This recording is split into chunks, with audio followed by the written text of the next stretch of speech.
പാലക്കാട് ജില്ലയുടെ പടിഞ്ഞാറേ അറ്റത്ത് മലപ്പുറം ജില്ലാ അതിർത്തിയോട് ചേർന്ന് കിടക്കുന്ന ഒരു ഗ്രാമം കുമരംപുത്തൂർ.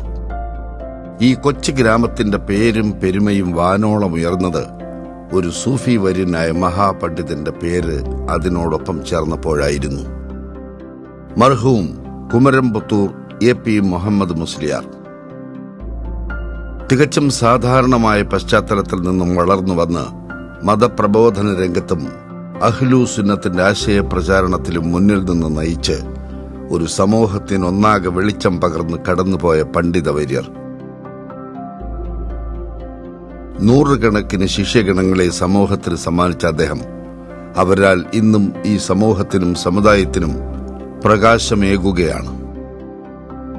മണ്ണാർക്കാട് താലൂക്കിലെ കുമരംപുത്തൂർ പള്ളിക്കുന്നിൽ പ്രശസ്ത പണ്ഡിത ഖാദി കുടുംബമായ ആമ്പാടത്ത് തറവാട്ടിൽ 1942 ജനനം.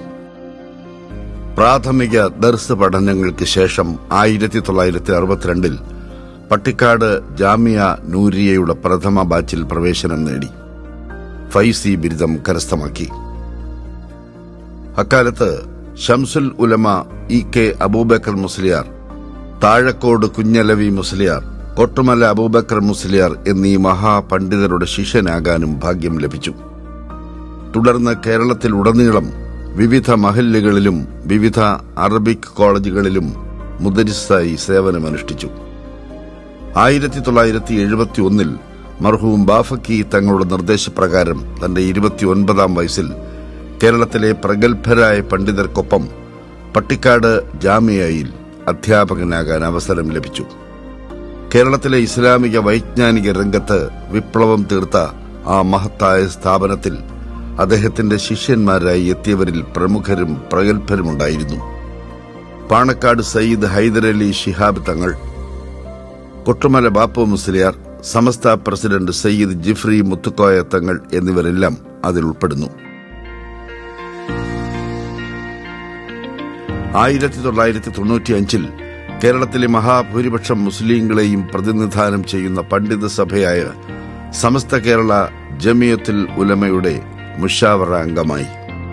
1997 മുതൽ ഫത്വ കമ്മിറ്റി അംഗം, സമസ്തയുടെ പാലക്കാട് ജില്ലാ വൈസ് പ്രസിഡന്റ് എന്നീ പദവികളും ധന്യമാക്കി.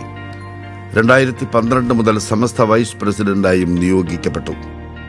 2016 ആനക്കര സി കോയക്കുട്ടി ഉസ്താദിന്റെ വിയോഗത്തെ തുടർന്ന് സമസ്ത കേരള ജമിയത്തുൽ ഉലമ പ്രസിഡന്റായി ചുമതലയേറ്റു.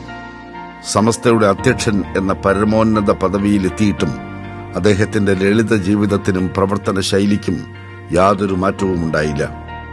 തന്നിൽ അർപ്പിക്കപ്പെട്ട വലിയ ഉത്തരവാദിത്വം നീതിയുക്തമായി നിറവേറ്റാൻ അദ്ദേഹം പരിശ്രമിച്ചു. കാലത്തിനനുസരിച്ച് ഇസ്ലാമിന്റെ വീക്ഷണങ്ങളിലും കാഴ്ചപ്പാടുകളിലുമെല്ലാം വെള്ളം ചേർക്കാൻ അദ്ദേഹം സമ്മതിച്ചില്ല. സ്വന്തം മഹലായ കുമരംപുത്തൂർ മഹലിന്റെ പ്രസിഡന്റായിരുന്നു എന്നതും അദ്ദേഹത്തിന്റെ ലാളിത്യത്തിന്റെ അടയാളപ്പെടുത്തലാണ്. 2016 ഡിസംബർ 15 72ാം വയസ്സിൽ അദ്ദേഹം വഫാത്തായി. സമൂഹത്തിനും സമുദായത്തിനും വേണ്ടി തന്റെ ജീവിതം സമർപ്പിച്ച വലിയ മനുഷ്യന്റെ ജ്വലിക്കുന്ന ഓർമ്മകൾ വീണ്ടും ഈ ജന്മദേശത്ത് അലയടിക്കുന്ന ഈ വേളയിൽ ഉസ്താദിന്റെ നാമത്തിൽ ഇതം പ്രഥമമായി ഒരു അവാർഡ് ഇവിടെ സമ്മാനിക്കുകയാണ്.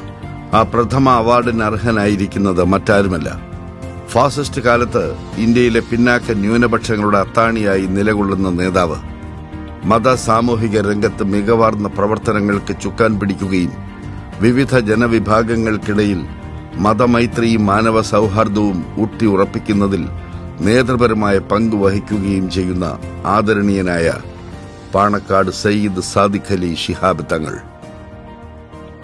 14 വർഷക്കാലം SKSSFന്റെ സംസ്ഥാന പ്രസിഡന്റായി നമ്മെ നയിച്ച നേതാവ്, ഇന്ന് നിരവധി മഹല്ലുകളുടെ ഖാദി, എണ്ണിയാൽ ഒടുങ്ങാത്ത മതബൌദ്ധിക വിദ്യാഭ്യാസ സ്ഥാപനങ്ങളുടെ മേധാവി, പ്രിയപ്പെട്ട സയ്യിദ് സാദിഖ് അലി ശിഹാബ് തങ്ങളെ ഈ പുരസ്കാരം ഏറ്റുവാങ്ങാൻ ഹൃദയപൂർവ്വം സ്വാഗതം ചെയ്യുന്നു.